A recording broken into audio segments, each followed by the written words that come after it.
Welcome to the Manders Mindset Podcast. Here you'll find both monologue and interviews of entrepreneurs, coaches, healers, and a variety of other people, where your host Amanda Russo will discuss her own mindset and perspective and her guest mindset and perspective on the world around us. Manders and her guests will help explain to you how shifting your mindset will shift your life. Welcome back to another episode of Manders Mindset, where we explore the power of shifting your mindset to shift your life. I'm your host, Amanda Russo, and I am here today with Ashley Holmes, and she is a holistic fertility coach dedicated to empower women on their fertility journey through the integration of mind, body, and spirit. And I am so excited to be here with her today. Thank you so much for joining me. I'm excited to be here as well, and I'm looking forward to this conversation. So, can you take us down memory lane a little bit? Tell us about your foundation, upbringing, childhood, family dynamic. I was the youngest of three, so I was the little one, I was the baby, and so I think that says a lot in itself of how I was raised, but it's also interesting how my path sort of found me because being the youngest when I was 18, I moved from Canada to New Zealand as a nanny on exchange and had no experience with children previously. And then began working with children and then was struggling to have my own children. And so the irony was there of, I love them. Now I want to have them. Why can't I have them? And so really our path always leads us where we're meant to be, and so it's funny in a way to look back and connect the dots and to understand that everything unfolds for a reason, and to really to trust the journey and to trust the process. Now, you were the youngest. Did you have brother, sister? Yeah, older brother and older sister. How much older were they than you? My sister was 4 years older than me, and my brother was 7 years older than me. So a lot, quite a time gap. Were you close with them? Yes. Yeah, but there was that age gap. So in a way, you always feel like you're left behind and you always want to catch up. And I see that with my own kids as well, right? My twins are 11 and my young one is 6. So, he thinks he's 11 too. He wants to be doing everything that the 11-year-olds are doing. And your parents, what did your parents do for work when you were growing up? So I lived on a farm in Canada, and initially my dad farmed, and then when I was born, he started a seed company. So he sold seed worldwide and traveled all over the place. And my mom primarily was home with us. So back in the days before everybody was working all of the time. That's awesome. And now you said when you were 18, you left and went to New Zealand. Yes. And no, was this something you had thought about, or how did this come about? I had applied to do something else and I hadn't been accepted. And then I was determined that I was going somewhere and doing something. And so then also being Canadian and living in the coldest part of, or one of the coldest parts of the country, I wanted to go somewhere where I could have summer, like back to summer, and completely miss winter for a whole year. It was fantastic. Oh, I understand. I am in Massachusetts, so I understand. Yeah, I'll just say that I understand.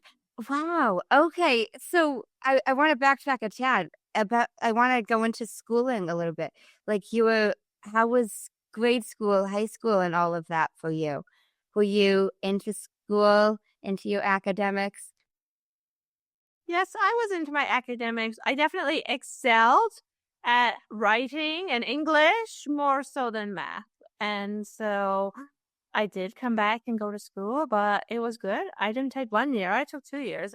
You're still on the first year, and then I met all these Europeans as well. I went to Europe the next year, came home and saved some money and went to Europe. And glad I did it then because now I have 3 children and I've not gone very far for a long time. Oh my gosh. So you went to New Zealand when you were 18. Now, how was that experience?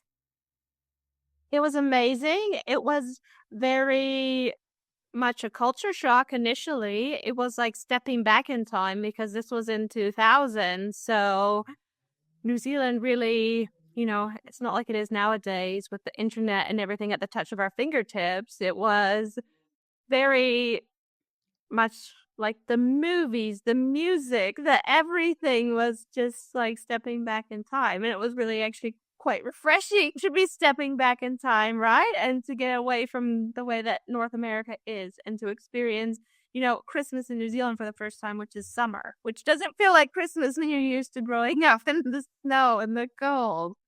And, it's like a lunch and go to the beach. It's just not a big deal. Like, all the holidays are in North America. There's months and months of preparation and lead up and build up and all the rest of it. And you said you were a nanny and it was the first time you were working with kids.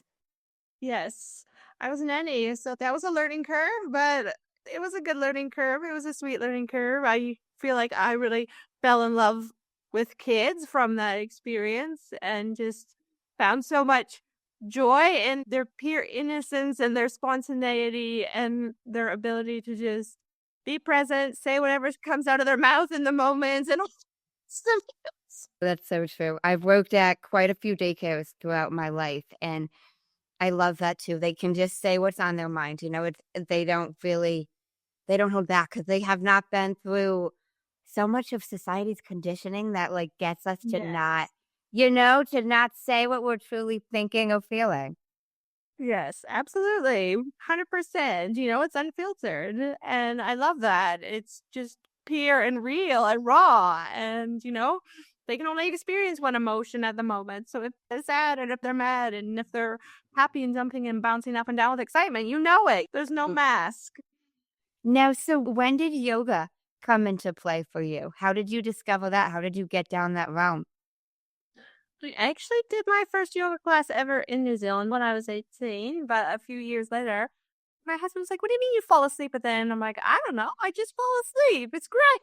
He's like, "You're not meant to fall asleep, are you?" And this was me being naive and having no idea really what yoga was all about, but getting my foot in the door. And then later, when I returned to Canada and my twins were quite small, was when I started landing on my yoga mat more regularly. And, a $5 karma class initially got me hooked, but it was purely the energetics that kept me coming back, that made me dive deeper and begin to explore and study and really understand that I'm more than this physical body. Yeah. So you said you did yoga for the first time in New Zealand. And it wasn't when you went when you were 18. I went to New Zealand several times. I was very drawn to the place and kept going back. Okay. I went 3 times, and the last time was on a one-way ticket and met my husband on that flight. So I didn't come home for a long time. We lived there, we got married. No, but I met him. I met his sister because her partner at the time worked on the farm where I nannied. So I met his sister. And then I met him at her wedding when I went back on my one-way tickets, and the rest is history, so they Oh say. my God. That's so cute. Oh my gosh, I love that. Wow. So how long after you went to New Zealand the first time and then you went back, you did yoga there for the first time? Like when approximately was that? That was probably 2000. Mentioned you kind of just were on the mat. You didn't we talked about this prior to like even recording. I remember about like doing yoga but not doing yoga in the certain way, Like those different ways to approach yoga.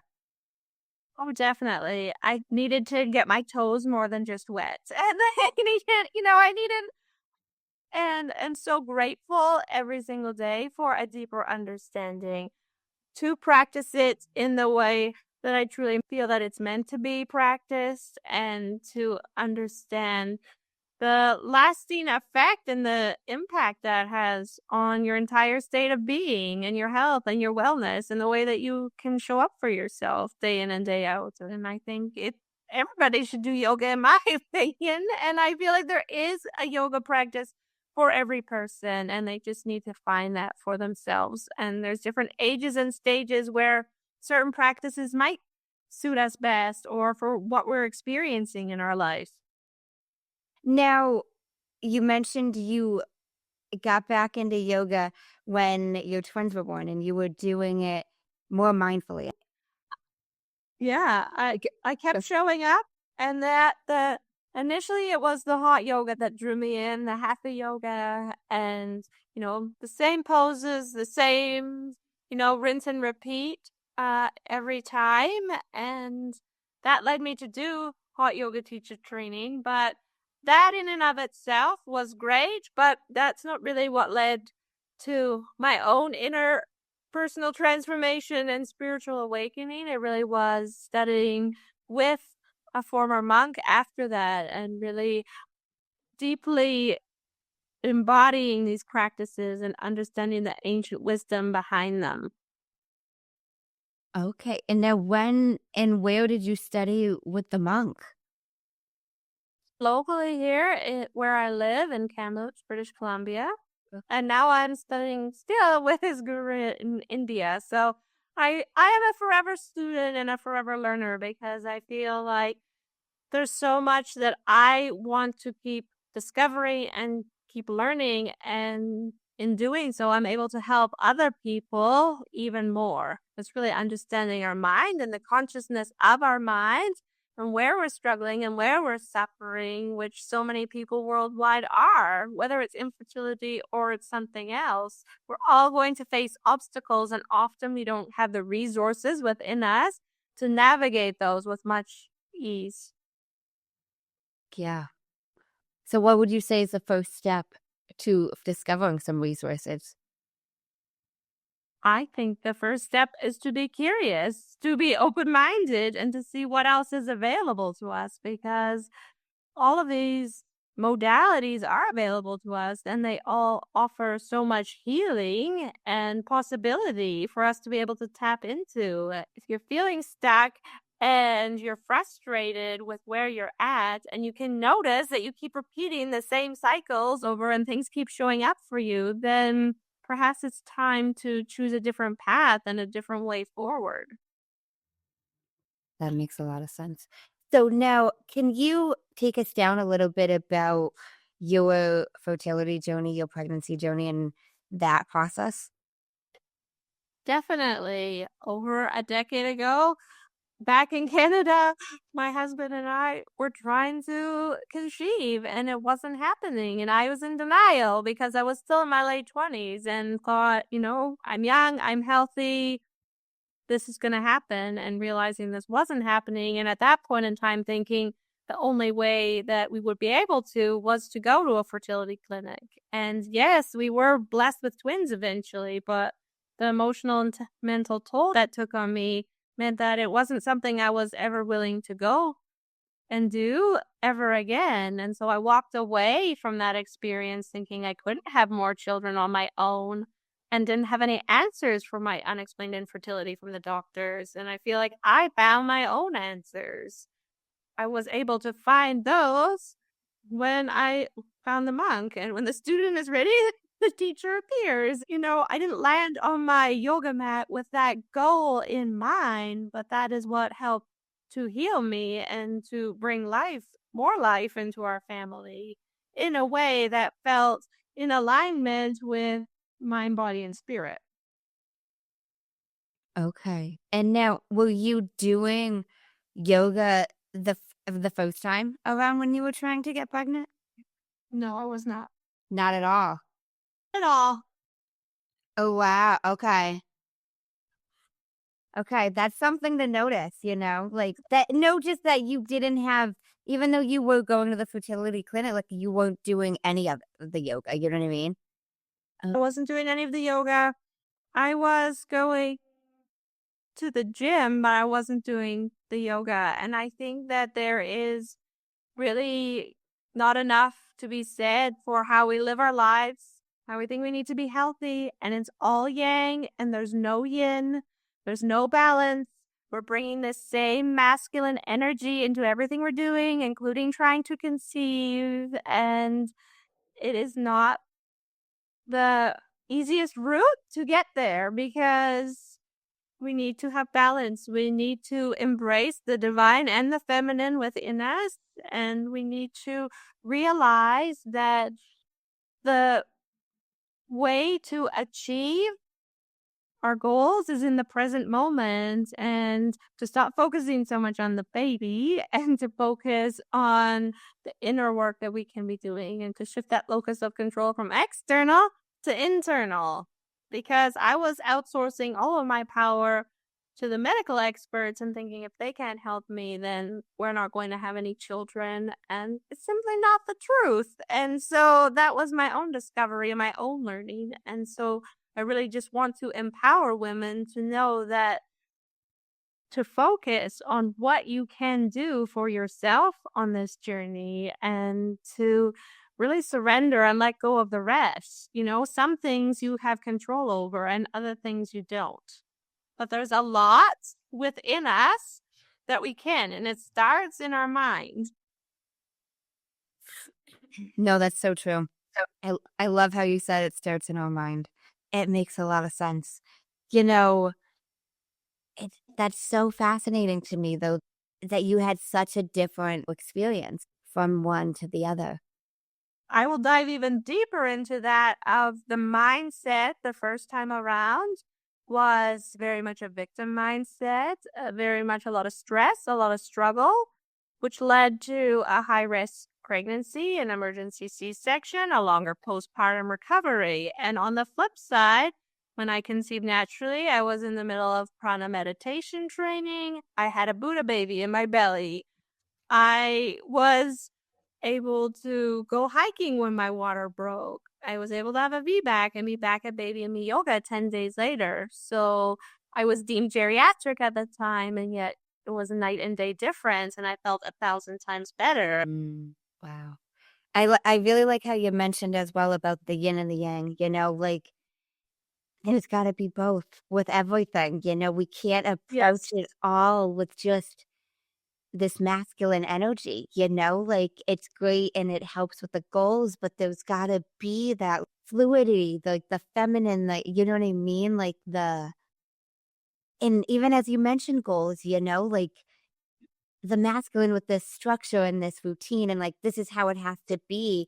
And, you know, like, even like when you mentioned, like, well, if medical said like this, it's not going to happen, like, not necessarily, you know what I mean? Like the case. No, I truly believe that nothing is set in stone. It just makes you be conscious and aware of the thoughts that you think and the things that you say and the vibration and the energy that you're putting out into the world, and to be aware and conscious of that. Because you're either consciously or unconsciously creating your reality. And that was a big light bulb moment for me on my mat. And I was like, wait a minute.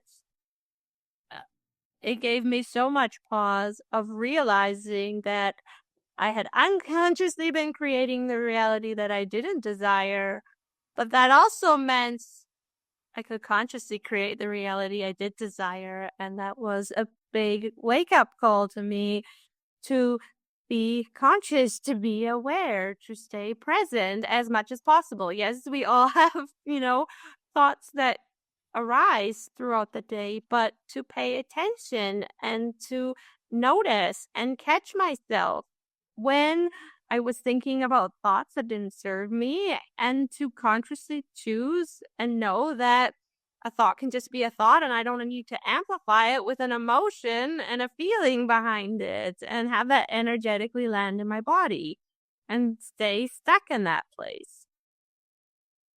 I like that you said that a thought can just be a thought. Okay. Mhm. So what did you, I began to learn through meditation that I can be a witness to my thoughts. I can just allow them to pass. I don't need to attach to them. And it really just gives you this space in which to see yourself, to see your life, to have a different perspective of not just like binoculars on, but really this bird's eye view of everything that is unfolding in front of you. So now, when you started to realize that a thought can just be a thought, what did you start to do differently with these thoughts that you'd have, especially if they were negative? I began to notice, especially when I was going unconscious during my day. So it would be doing laundry. I don't know why, but my thoughts would always be negative and thoughts would be looping. It was beginning to realize these habits and patterns and to stop, to pause, to ask myself, is that the truth or is that just a story that I have been telling myself for the past however many weeks? And to rewire that thought and to choose a different thought that serves me better in the moment and realize that I'm stuck. I'm on the soup again. This is, the hamster that keeps going round and around, and that I can get off that hamster wheel and choose a different thought pattern, choose something else. I truly believe that in every moment we always have a choice, and it's up to us what we choose. And we can be doing that consciously or unconsciously. I would prefer to be doing as many things day in and day out as I can consciously versus unconsciously. Now, you mentioned meditation a few times and how that's helped you with pausing. Do you have any tips for anybody when it comes to meditating? I have so many tips for everybody because I truly feel like we don't always allow ourselves to experience it because we have an expectation of what it's supposed to be like, look like, feel like, and therefore we think that we're not doing it right and we give up. And so to realize, for one, that it is a practice, it is something we can cultivate, that taking a conscious breath right now in through your nose and out through your nose is a meditation in and of itself. Let go of all of the expectations of having to do it perfectly or having to empty the mind. You're not going to empty your mind. You're going to be aware of the thoughts that are drifting through your mind. But to know that we have 60 to 80 thoughts a day and that the majority of those often are negative. So you can give yourself some grace when you realize that perhaps all of these expectations that you have upon yourself are really hindering you and you're just beating yourself up for no reason. And the best meditation that anybody can do, and I recommend, is a yoga nidra meditation, which is like a yogic sleep. And so 20 minutes of yoga nidra is equivalent to 4 hours of sleep. So if you're a stressed entrepreneur, you're trying to conceive, you're sleep deprived because you're a new mom, that is the perfect reset for your nervous system, and your subconscious mind is going to take what it needs from the practice and apply it to you. And so it works on all 5 sheaths of your body. And so it is my favorite and the one that I recommend the most because anybody can do it. You cannot do it wrong. Okay, thank you. Can you tell us a little bit about how you got into fertility coaching? When did you go down that route? I decided to go down that route during the pandemic when I was at home with my little one and knowing that he truly wouldn't be here if I hadn't embodied all of this. And so I just had this intuitive inner calling to follow this nudge and to offer this to women because I know that so many women are struggling. And I know also this is not what the medical world is offering alongside of it. And without addressing or taking a holistic approach, you're not dealing with the whole person. And you can do and address the physical as much as you want. But if you're leaving the rest, you're not bringing everything to the table. And so a holistic approach has 0 side effects and only positive benefits. So I know that every single person that I work with is better off than when they first met me. And so that gives me so much peace knowing that they are in a way better place, even if there isn't a baby yet, than when they started, because often they're finding me feeling very depleted, very drained, very frustrated, very hopeless, and not knowing what else, but knowing there has to be something else available to them because what they've tried isn't working. Yeah. No, I love how you mentioned it's more than just the physical, like, and in so many health instances, like, doc doctors and medical professionals are looking at the physical ailments, and it's none of this other aspects. And I think there's so much more to that, like, they wanna throw a pill at everything, and it's like, it doesn't even if it helps, there are so many side effects to things like that, like, we even talked off air before, like, I don't have any kids, and I haven't tried to get pregnant, so I don't know if I'm fertile or not, but it's like, I dealt with migraines, and everybody's solution was all these different medications, and at one point, I was fainting from them, like, in public places, and it was, like, pretty traumatizing. Like, I was at a public mall, and luckily I was with people I knew, but I fainted and had no recollection of it, and it wasn't until I changed my diet and started moving more. I was walking daily. I was meditating. I don't have these migraines anymore. I haven't had them in over a year, and it's like, I went through over 6 different medications, and experienced an immense amount of different side effects, and that's from something as simple as migraines.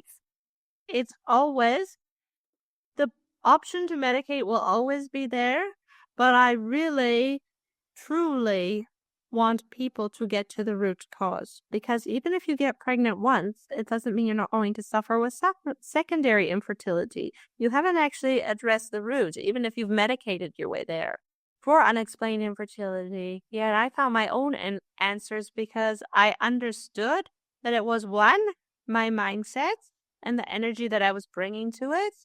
It was my energetic blockages and things that I had not healed from in my past, and that I was actually the creator of my reality. And so if I was struggling and suffering, I had to take responsibility for that and learn how to deal with and navigate the uncomfortable. Sometimes is the inner calling on this fertility journey is to dive deeper and to understand our bodies better and to understand ourselves better because often we're out of tune and under touch with our cycles and our nourishment and our stress, and all of these things really truly matter. I was completely disconnected the first time around in mind, body, and spirit, and I was trying to help myself, but I couldn't find what I was looking for.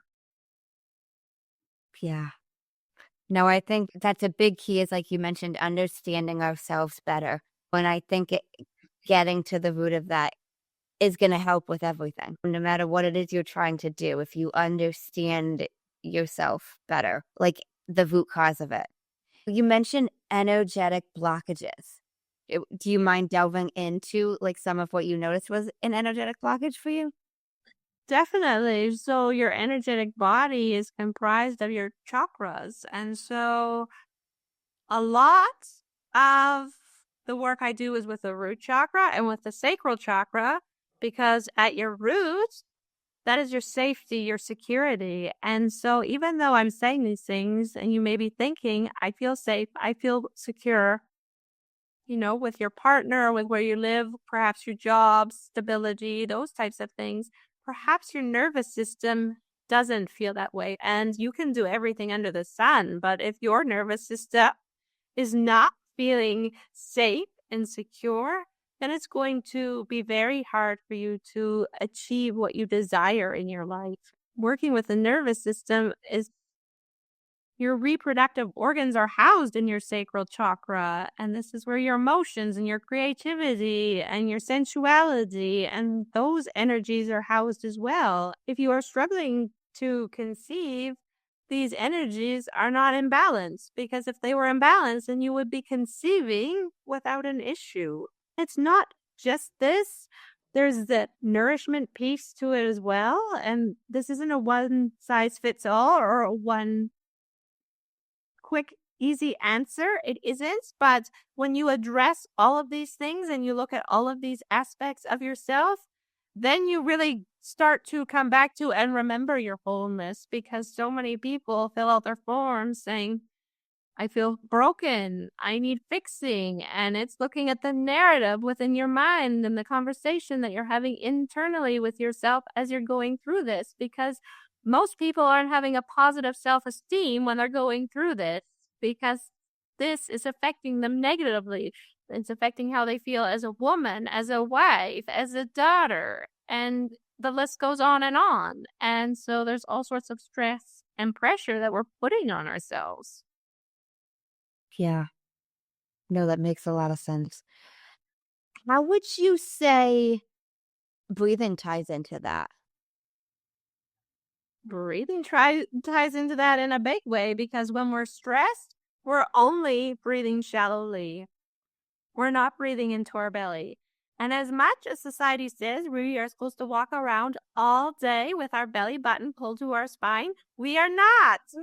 We are meant to breathe into and fully and completely into our bellies. And they're not meant to be sucked in and tucked in tight to our spine the whole entire day, the whole entire waking hours, right? And the way that we're living isn't often in alignment with what serves us best. And so when we're not breathing fully, deeply, completely, when we're not exhaling all this stagnant energy that is stuck inside of us, then it's not helping us, it's hindering us. Yeah. And I think so many people don't even realize that they are not even breathing fully, that they are holding their breath. I know for myself, I thought I was when I actually wasn't. So I had done my hot yoga training, still was not breathing properly. I didn't feel like I actually took my first breath till I was 36 years old, when I was pregnant outside in a labyrinth barefoot, and we were doing a silent practice, and I was pregnant and I couldn't keep up. I couldn't keep pace. And I had to slow down, and I had to listen to my body, and I had to become my own innate teacher, because I couldn't go from external guidance anymore. I had to take my own internal guidance. And that's truly when I feel like I took my first conscious breath, because I finally listened to myself. And as much and as many times in yoga classes as the teachers say, move with your breath, follow your breath, and all the rest of it, I thought I was, and I never was. It was all mechanical. It was all coming from a place of ego. And so I think it's so important to understand and find out and discover these things for yourself, because often the ego is saying, yeah, I'm doing it, and you're checking the box, but you may not be doing it. So how can people know if they're not really doing it? I would say, are they in tune, and are they listening, and are they moving and listening to their body? Or is it coming from outside of them? And can you relax the effort into ease when you're breathing, right? This shouldn't be forced. This shouldn't be, unless you're doing a specific pranayama practice, this should be easeful. It should be natural. It should be like a ribbon floating in the breeze. This shouldn't be something that is either forceful or very faint either, right? Yeah. I think every person needs to truly find that for themselves and discover that for themselves, and to realize what their capacity is, because often, even if you do box breathing and you're breathing in for 4 and you're holding it for 4 and you're exhaling for 4 and you're holding it for 4, you can probably do more and build up to more than what you even think is possible. By like mastering your own mind. By like mastering the internal. Oh, absolutely. I think so often, even in yoga poses, you're thinking in your mind, I've done this a million times, and then you only go so far, and you don't even see. Perhaps you could go further, or if perhaps more is available to you. because you just unconsciously do it the same way to the same degree that you've always done it. And so it's really important to not always do the same side first and to notice how you sit cross-legged the same way all the time and how you fold your arms and how you just unconsciously go about your day and all of the things that you do, and begin to notice and begin to bring more alignment into your whole state of being. Can you share with us some of the ancient wisdom practice you were chatting about earlier? You mentioned ancient wisdom practices a few times. Definitely, there's many, but a lot of what I offer and what I teach, it comes from the Vedas. And so the sister science to yoga is Ayurveda. So Ayurveda is the science of life and the natural healing of the mind and body together. So I offer that to my clients so that they understand their inborn constitution and they can work with their body. And instead of doing the fads, trends, diets that don't necessarily serve them, there's a lot of information out there. It's not all nourishing. I promise you that, especially when you don't understand and aren't working with your specific constitution. And so there's a lot of alignment that needs to happen. When you understand your constitution, you do breathing practices that are in alignment with that. You eat according and as best suited to that as possible, because that's what your body needs to feel its optimal best. And it includes things like daily rituals and self-massage and so many things that we overlook and don't prioritize as important, but truly are. Our digestion is a huge key. Our tongue is a huge key in the state of health that is happening internally inside of us. So now, when a client comes and works with you, what do you both take them through? And what is the first step?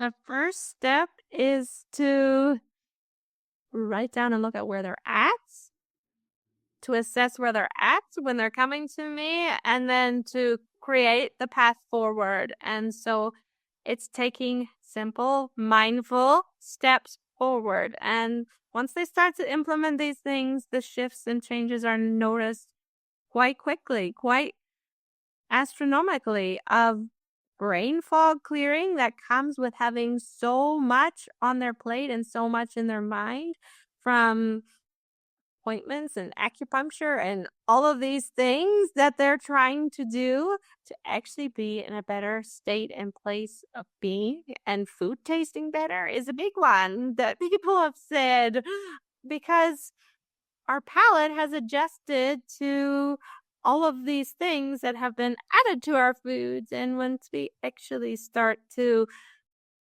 eat the foods that are better suited for us, then our taste buds reawaken. It's like your whole body is reawakening to what serves it best. Yeah, that's awesome. Have you heard of a man named Jay Shetty? Yes, I have heard of a man named Jay Shetty. So he's got a podcast called On Purpose. He ends it with 2 segments, and I incorporated his 2 segments into my podcast. First segment is called The Many Sides to Us, and there's 5 questions. They need to be answered with 1 word each. Oh, Okay. First question is, what is 1 word someone who was meeting you for the first time would use to describe you as? compassionate. What is 1 word that someone who knows you extremely well would use to describe you as? Loving. What is 1 word you'd use to describe yourself? Peaceful. What is 1 word that if someone didn't like you or agree with your mindset would use to describe you as? Vain. What is 1 word you're trying to embody right now? Authenticity. Second segment is the final 5, and these can be answered in up to a sentence. What is the best advice you've heard or received? From my mentor, you're not only the problem, but you're also the answer to the solution. So anything you're facing, you're not only the problem, but you're also the answer. So it's within you. Okay. What is the worst advice you've heard or received? To do your business a certain way because that's how everybody else is doing it. Okay. What is something that you used to value that you no longer value? I do not value television and media at all. If you could describe what you would want your legacy to be as if someone was reading it, what would you want it to say?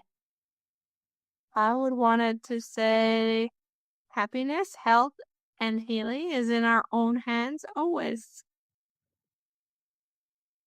If you could create one law in the world that everyone had to follow, what would it be? And I want to know why. I would actually make it a law that schools need to teach yoga and meditation because I feel like a lot of the behavior issues that are prevalent could be helped by children learning these things at a younger age in a way that is developmentally appropriate for them. I really like that answer. No, I so agree. I think even the meditation could really help. Like teenagers now have such mental health issues. We're seeing such a rise in it. Not that it hasn't always been a thing, but I don't have kids, but my younger sister is 18. And like when she was going through high school, like some of the mental health stuff is crazy, and it's not talked about. There's not yoga, there's not meditation, there's nothing. There is nothing even of the sort. I really feel like resources need to be given to parents and to children, and that we truly need to look at the way that we're living, but we have to lead by example. I don't value TV and media because I've stopped paying attention to them and putting energy into things that are draining and depleting and don't uplift and elevate me. And how many people are just zoned out and not present and mindful in their day? And where has that gone? And where's the connection that should be happening within our homes? What do you think the first step is to getting somewhere with all of that?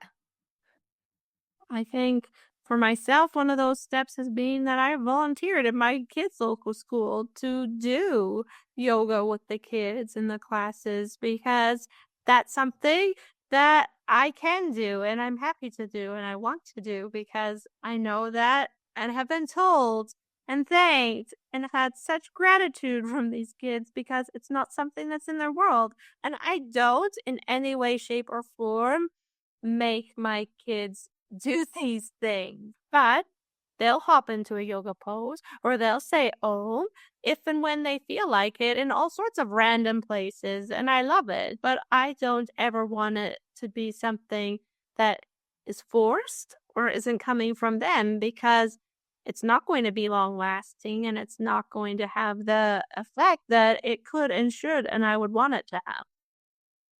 That's awesome that you're offering it in schools. I love that. I really do. That's amazing.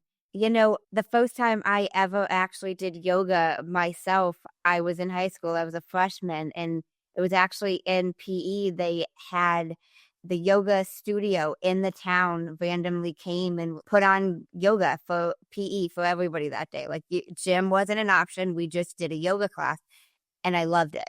I loved it so much. And it's funny because I've reconnected with the owner recently. It was the only time they ever did that.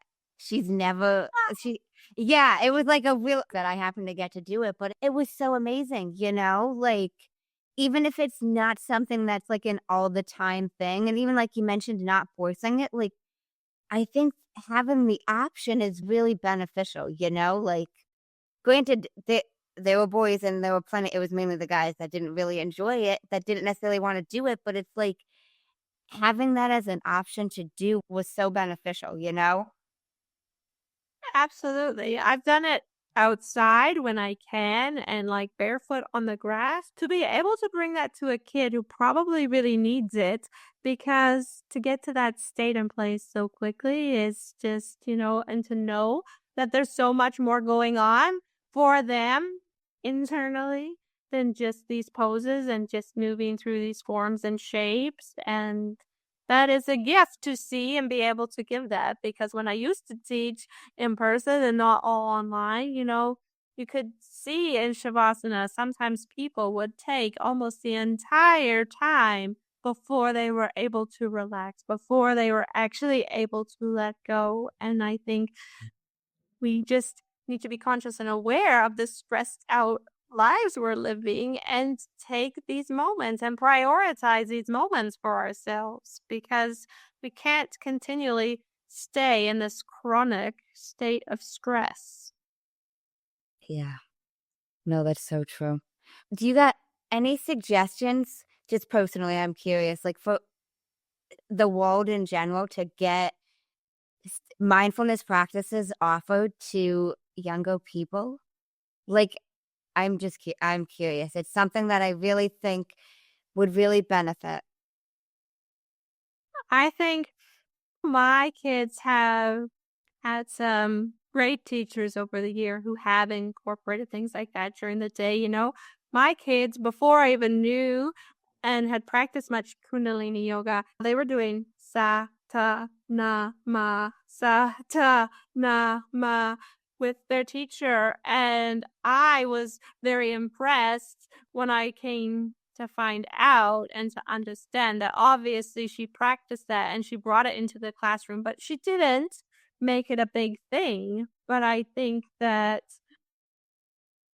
the little mindful moments that you can take to perhaps turn out the lights, to, depending on the age of the kids, to have one hand on their heart, one hand on their belly, to say something that they actually meaningfully are grateful for in the moment, to actually connect them to the body, to ground them. I think there can be so much energy, right? And it can just be all up here and all in our heads. So if we can bring that down and help to ground kids more. And sometimes kids may not have the best home life. They may not have that grounding support at home. So if they can have sort of an anchor at school or people that they know that they can go to for that is really important. Yeah, that is so true. I like how you mentioned that we don't know what the kids are going home to, you know, and that's something, like, as I mentioned, I worked at daycares and granted, I was never like an actual teacher, but that's something we talked about with the little kids. Like, we don't know exactly what home life is like. So giving them the option to have mindfulness, relaxation, like times for that, I think is key. Well, thank you so much. I really appreciate you speaking with me. Thank you. I've enjoyed this conversation and I feel like we have really touched on so many important aspects. I know, we really did. And where can listeners connect with you? You can connect with me, and you are more than welcome to join my Holistic Fertility Coach Facebook group. It's a safe, sacred space to land in and be in and ask questions and be supported by people who are in the same space and place as you because no one should be suffering alone and know that you're not alone and there are many people that are willing and able to help you and whether it's with your mind or your body or your spirit, to really take that time day in and day out to consciously do something for your mind, body, and spirit. And what that looks like for you can be absolutely personalized, but I think to put that at the forefront. Awesome. And I will link that in the show notes. And do you have any final words for the listeners? No pressure. I do just like to give it back to the guest. I would just love to say that one of my favorite quotes, and really, if you find me on any social media, you will see that my logo is a baby coming out of a lotus flower, and it really stems from the quote, no mud, no lotus. And so if you're in the dark, if you're in the thick of it and you think there's no light, that to just know that everything is unfolding as it is meant to, and that you are exactly where you are meant to be, even if it doesn't feel like it in this moment. Yeah. Well, thank you so much. I really appreciate it. Thank you, Amanda. And thank you guys for tuning in to another episode of Mander's Mind. In case no one told you today, I'm proud of you. I'm rooting for you. And you got this. As always, if you enjoyed the show, I would really appreciate it if you would leave me a 5-star rating, leave a review, and share it with anyone you think would benefit from this. And don't forget, you are only one mindset shift away from shifting your life. Thanks, guys. Until next time.